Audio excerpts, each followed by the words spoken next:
নমস্কার, শুভরাত্রি, আবার শুভ সকাল। তার কারণ আমরা ভোর রাত্রি থেকে বেরিয়ে পড়লাম আন্দামানের উদ্দেশ্যে। ঘুম ঘুম চোখে আমরা এগোতে থাকলাম কলকাতা বিমানবন্দরের উদ্দেশ্যে। রাস্তায় দক্ষিণেশ্বরের মায়ের আশীর্বাদ নিয়ে আমাদের আন্দামান ভ্রমণ আমরা শুরু করলাম। দিনটি ছিল 14ই আগস্ট। তার কারণ আমরা প্রতি বছরের মতো 15ই আগস্ট আন্দামানে যাই বলাকার ভ্রমণ সাথীদের নিয়ে। যাই হোক, আমরা সকালে 6টা নাগাদ আমরা কলকাতা এয়ারপোর্টে চলে এলাম। বিভিন্ন জায়গা থেকে ভ্রমণ সাথীরা এসেছে আমাদের, কেউ মালদা থেকে, কেউ কলকাতার, কেউ মেদিনীপুর, কেউ পাঁশকুড়া, কেউ তমলুক, কেউ খড়গপুর। বিভিন্ন জায়গা থেকে আমাদের ভ্রমণ সাথীরা সব এক এক করে আন্দামানে যাওয়ার জন্য আমাদের কলকাতা বিমানবন্দরে এলেন। আমাদের ফ্লাইট ফার্স্ট আমরা যেটাই করেছিলাম ইন্ডিগো ফ্লাইট, 5:50 ফ্লাইট। ফ্লাইটের বিভিন্ন কারণবশত ফ্লাইটটা চেঞ্জ হয়ে আমাদের সকাল 8:50 টাইমটা রিশিডিউল হয়েছিল। তো যাই হোক, এখানে এয়ারপোর্টে বোর্ডিং পাস দেখিয়ে ভেতরে আসার পর সবাইকে বললাম একটু ফ্রেশ হয়ে নিন, তারপর আমরা সব একসাথে বোর্ডিংয়ের জন্য আমরা কাউন্টারে যাব, ইন্ডিগোর কাউন্টারে। তো যাই হোক, ভোর রাতে থেকে বেরিয়েছে, একটু তো খিদে পাওয়াটা স্বাভাবিক। তো যাই হোক, যেটুকুনি যে বাড়ি থেকে সবাই এনেছিল টুকটাক করে সবাই খাওয়া দাওয়া কমপ্লিট করলো সকালে। আন্দামান ভ্রমণ সাথীদের চোখে মুখে একটা নতুন জায়গা যাওয়ার একটা আলাদাই আবেগ। গোটা রাত জাগা, কিন্তু কাউকে দেখে মনে হচ্ছে না যে কারো ক্লান্তি এসেছে শরীরের মধ্যে। যাই হোক, আমরা বোর্ডিং পাসের জন্য ইন্ডিগোর কাউন্টারে এগোতে থাকলাম। কম বেশি আমরা 40 জন ছিলাম, টাইম তো একটু লাগবেই। তারপর কিছু হ্যান্ডব্যাগ, কিছু লাগেজ ব্যাগ, কার ওটা রয়ে গেছে, কার ওটা রয়ে গেছে, এরকম দেখতে দেখতে অনেকটাই টাইম লাগবে। তো আমরা ইন্ডিগোর কাউন্টারে যাচ্ছি, তাড়াতাড়ি বোর্ডিং পাস করে ভেতরে বরং ওয়েট করব।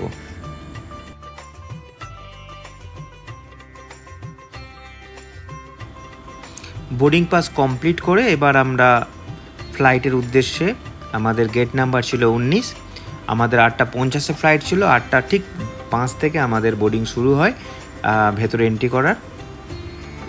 সকালে ওয়েদারটা কলকাতায় বৃষ্টি হচ্ছিল। আমি সঙ্গে সঙ্গে আন্দামানে ফোন করলাম যে ওখানের খবর কি। তো যাই হোক, আন্দামানে বললো যে ওই সময় ওয়েদার ঠিক আছে আপাতত। আর কলকাতা তখন প্রায় কম বেশি টাইম হয়ে গিয়েছিল 8টা আমাদের বোর্ডিংয়ের সময়, কিন্তু বৃষ্টিটা ওই সময় খুব জোরে আসছিল। আর তখন আমার মনে হচ্ছিল যে আজকে ওপরে আমরা ভালোই বাম্পার পাবো।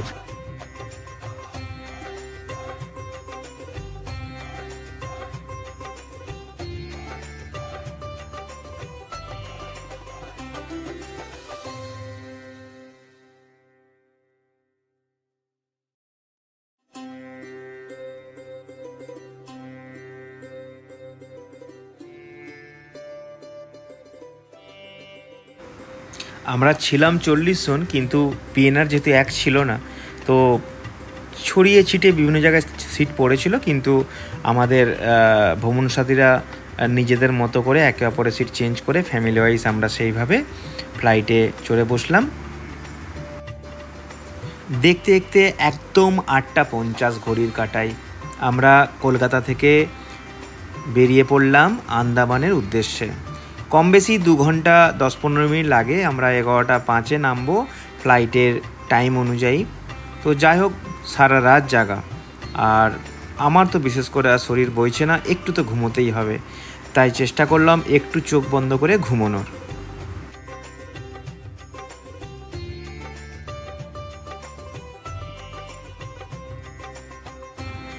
ঘুম তো আর হলো না, ওয়েদারের জন্য গোটা রাস্তায় বাম্পার কাটিয়ে কাটিয়ে এলাম আন্দামান। তো যাই হোক, কম বেশি 2 ঘন্টা জার্নি করার পর আমরা আন্দামান এয়ারপোর্টে চলে এসেছি। মাত্র 1-1.5 বছর হয়েছে এই নিউ এয়ারপোর্টটা।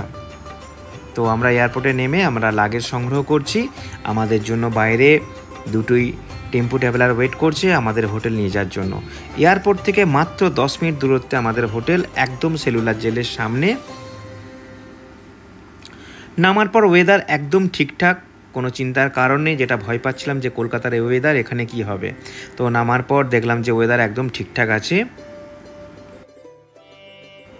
এই একমাত্র আন্দামান ভ্রমণেই লাগেজ যায় একটা গাড়িতে, আর ভ্রমণ সাথীরা যায়, আমরা যাই একটা গাড়িতে। এটা আন্দামানের নিয়ম নয়, কিন্তু প্রায় এইভাবেই আমরা আন্দামানে জার্নি করেছি ম্যাক্সিমাম সময়। খুব ভালো লাগছে। আমরা 14ই আগস্ট আন্দামান এসেছি, কালকে 15ই আগস্ট, আর আমরা শহীদদের উদ্দেশ্যে শ্রদ্ধা জ্ঞাপন করব আমরা সবাই মিলে।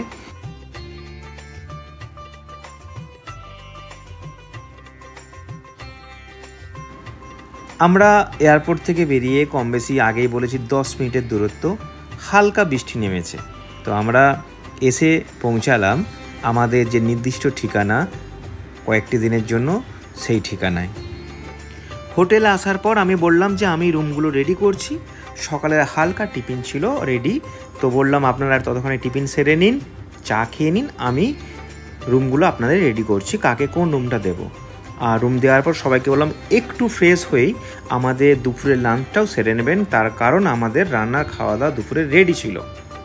দেখতেই পাচ্ছেন আলু ভাজা, ডাল, ভাত, আলু পটলের সবজি এবং মাছ, সাথে চাটনি পাঁপড়। দুপুরে খাওয়ার পর বললাম 1 ঘন্টা সবাই রেস্ট নিন, তার কারণ আমরা সেলুলার জেল বেরোবো। এখানে 4:30-এর পর সেলুলার জেল গেট বন্ধ করে দেওয়া হয় লাইট অ্যান্ড সাউন্ডের জন্য, 5:30টার যে শো হয়, তাই আমরা বললাম ডট টাইমে কিন্তু আমরা 2:30টার সময় বেরোবো।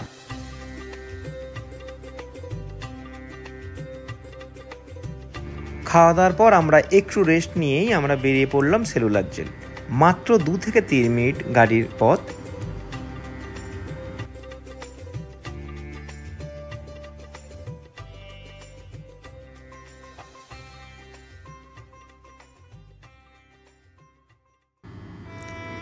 এই সেই ঐতিহাসিক আন্দামান সেলুলার জেল, সমুদ্র হিমাচল, সারা ভারতবর্ষ অগ্নিগর্ভ ইংরেজ ভারত ছাড়ো, বন্দে মাতরম। দেশমাতৃকার পরাধীনতার শৃঙ্খল মোচন উত্তাল ভারতভূমি।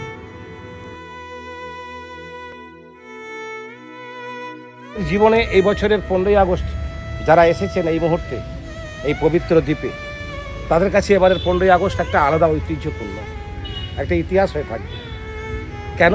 আমরা দাঁড়িয়ে আছি সেলুলার জেলে, আর সমুদ্র হিমাচল যখন দেশমাতৃকার শৃঙ্খলার মুক্তির জন্য অগ্নিযুগের সেই কথা, চারিদিকে আগুন জ্বলছে, ইংরেজ ভারত ছাড়ো, বন্দে মাতরম, জয় হিন্দ ধরে কত মানুষের প্রাণ ঝরে গেছে, কত মায়ের কোল খালি হয়েছে, কত বোনের স্মৃতির সিঁদুর মুছে গেছে, শুধু একটাই কারণে, ইংরেজ তাড়াতে গিয়ে ব্রিটিশ থেকে আমরা মুক্তি দেব।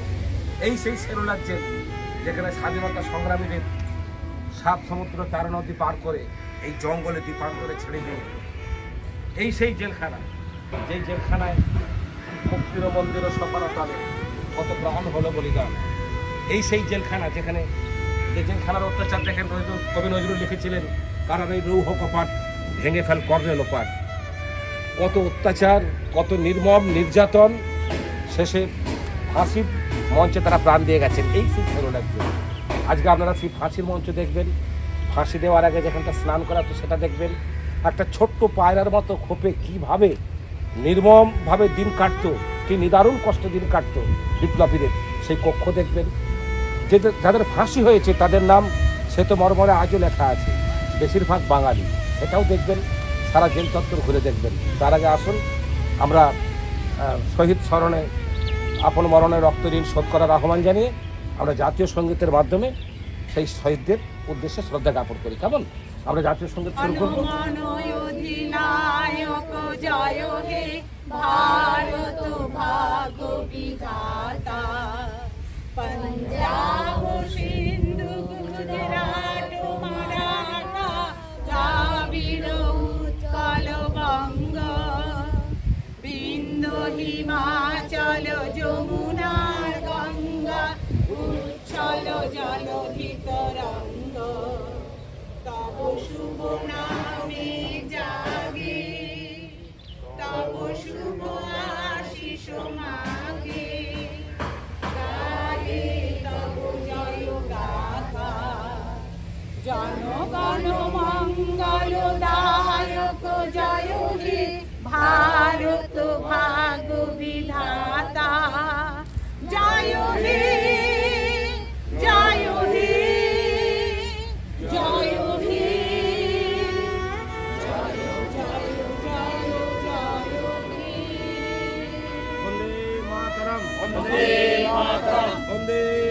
মাতরম, স্বাধীন ভারত কি জয়। স্বাধীন ভারত কি জয়। শহীদদের ভুলছি না, ভুলবো না, স্বাধীনতা সংগ্রামীদের ভুলছি না, ভুলবো না। বন্দে মাতরম, বন্দে ভারতম।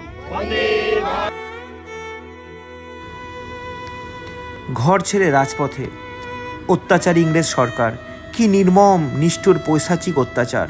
শয়ে শয়ে বিপ্লবী ফাঁসির মঞ্চে বোমা গুলি বন্দুকে ঝরে পড়ছে, একের পর এক ভারত মাতার বীর সন্তানরা।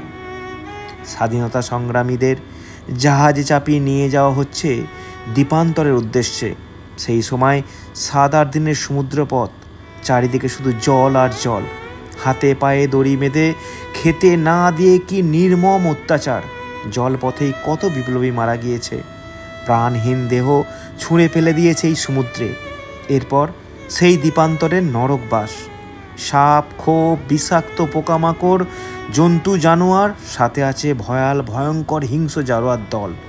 দ্বীপান্তরে তৈরি হলো পায়রার খোপের মতো সারি সারি কক্ষ, বিশিষ্ট সেলুলার জেল, ফাঁসির মঞ্চ। এই আন্দামান সেলুলার জেলে স্বাধীনতা আন্দোলনকারীদের ওপর যে নির্মম অত্যাচার ঘটে গেছে, যে অমানবিক নির্যাতনে ভারতমাতার নির্ভীক সন্তানরা মারা গিয়েছেন, তা অল্প কথায় বলার নয়।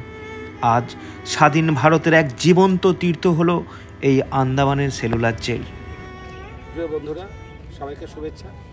অবশ্যই বলাকা ভ্রমণ সংস্থার পক্ষ থেকে একটা রাত, আজকে রাতটা পার হলেই কালকে আমাদের বিশেষ দিন, সেই গর্বের 15ই আগস্ট, দেশমাতৃকার শৃঙ্খল মোচনের স্বাধীনতা দিবস। তো আজকের এই প্রাক মুহূর্তে স্বাধীনতা দিবসে আমরা বেশ কিছু মানুষজনকে নিয়ে ভ্রমণ সাথী আন্দামান সেলুলার জেলে এসেছি। আর আন্দামান সেলুলার জেল মানেই স্বাধীনতা আন্দোলনের পীঠস্থান। কত শত বিপ্লবীর রক্তে রাঙানো এই সেই বন্দিশালা। ব্রিটিশ পিরিয়ডে একটি নির্মম অত্যাচার ঘটে গেছে। দেশমাতৃকার বীর সন্তানদের প্রতি যে নির্মম অত্যাচার, সে কাহিনী আর নতুন করে কারো অজানা নয়। আন্দামান সেলুলার জেলের প্রতিটি গারদে, প্রতিটি প্রান্তে আজও যেন কান পাতলে শোনা যায় বন্দে মাতরম, আজও যেন কান পাতলে শোনা যায় ইংরেজ ভারত ছাড়ো। ফাঁসির মঞ্চে কত প্রাণ জ্বলে গেছে। সেই ফাঁসির মঞ্চ, আমি বলবো তপনকে ফাঁসির মঞ্চটা দেখাতে হবে। ফাঁসির মঞ্চ এই ঘরটির মধ্যে আছে ফাঁসির মঞ্চ, আর তার বাইরে যে সাদা অংশ ফাঁসির আগে ওই জায়গায় আমাদের বিপ্লবীদের স্নান করানো হতো। আর যে কক্ষগুলো দেখছেন, একদম উপরের যে লাস্ট কক্ষ, ওই লাস্ট কুঠরিতে থাকতেন, বন্দি করে রাখা হয়েছিল বীর দামোদর সাভারকরকে। এবং প্রতিটা কুঠরিতে বন্দিরা থাকতেন এবং পায়রার খোপের মতো, ও সম্ভব হলে সেটাও দেখাবে। এবং কীভাবে অত্যাচার করা হতো সেটাও তুলে ধরা হয়েছে বিভিন্নভাবে। এবং যে দেখছেন, যে দুটো সেল দেখছেন, এরকম মোট 7খানা সেল ছিল, মোট 698টি কুঠরি ছিল। দ্বিতীয় বিশ্বযুদ্ধের সময় জাপানি বোমায় এবং 1941 সালের বিধ্বংসী ঝড়ে 5খানা উইংস নষ্ট হয়ে গেছে। এখন 2টো উইংস আমরা দেখতে পাচ্ছি। আন্দামান বহু মানুষ বেড়াতে যান, হই হুল্লোড় করে ফিরে আসেন। কজন খোঁজ রাখেন কিংবা করেন আন্দামানের এই অভিশপ্ত জেলের কথা? কজন এই সব অমর শহীদদের শ্রদ্ধা জানান? কারার ওই লৌহ কপাট ভেঙে করলে লোপাট। আজও যেন কান পাতলেই শোনা যায় মুক্তির মন্দির স্বপ্নতলে কত প্রাণ হলো বলিদান, লেখা আছে অশ্রু জলে।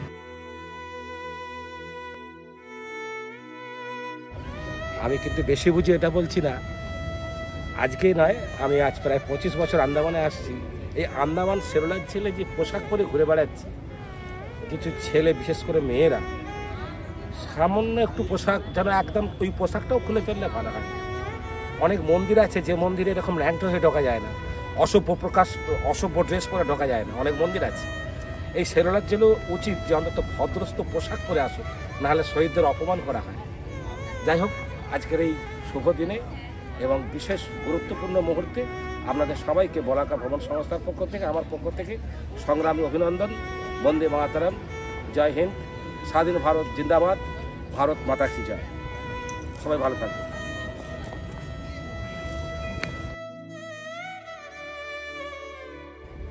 কত বিপ্লবী বন্ধু রক্তে রাঙা, বন্দিশালার ওই শিকল ভাঙা। কত বিপ্লবী বন্ধু রক্তে রাঙা, বন্দিশালার ওই শিকল ভাঙা। আমরা বেশ কিছুক্ষণ সেলুলার জেল দেখার পর ওখান থেকে আমরা পায়ে পায়ে রাজীব গান্ধী পোস্ট কমপ্লেক্স ওখানে আমরা আসলাম। ওখানে আসার সময় একটু বৃষ্টির কারণবশত আমরা বাসে করে আমরা আমার লজে ফিরে এসেছি। এসেই একদম গরম গরম পকোড়া, তারপর রাতের ডিনার, সাথে আলু ভাজা, গরম ভাত, যারা রুটি খাবে রুটি, ডাল, বাঁধাকপির সবজি, আর যারা ভেজ পনির আর চিকেন মশলা, সাথে তো চাটনি পাঁপড় আছেই। তো যাই হোক, আজকের জন্য শুভরাত্রি, সবাই ভালো থাকবেন। আবার দেখা হবে কালকে আন্দামানের লোকাল সাইট সিন নিয়ে। আমাদের বলাকার তরফ থেকে আমি তপন, নকুল কাকু মানে অসীম দাস, শান্তনু সরকার মানে নানু মামা, আর সুকল্যাণ ব্যানার্জি মানে বাবুরাম দা, সবার পক্ষ থেকে আপনাদের অনেক অনেক ধন্যবাদ। শুভরাত্রি, আবার দেখা হবে।